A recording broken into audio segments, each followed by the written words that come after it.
Hey guys, Pavin here, and today I want to talk about Claude Code, which is a AI code editor which uses Claude's raw power in your terminal itself. So it's very easy to use and it's very powerful. It's much more powerful than Cursor, VS Code, GitHub Copilot, and anything like that. Because I don't know, it uses Claude raw power, it says, but it's just a little bit faster. It does all the work perfectly.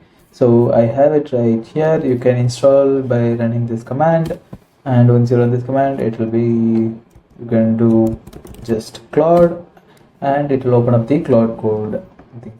So we have everything here, so you can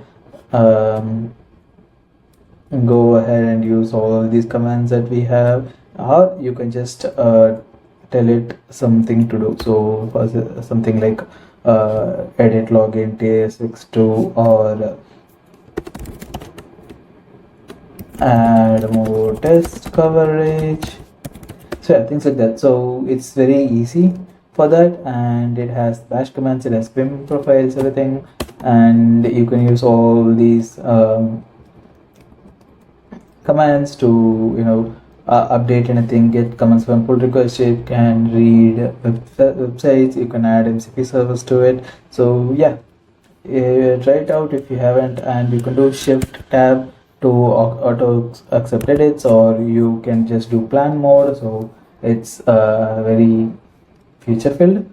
So yeah, go ahead, you can run this command and just do Claude, and it will be ready for you. So yeah, try it out and let me know how it goes for you. That's it for this video. I will see you in the next one. Bye bye.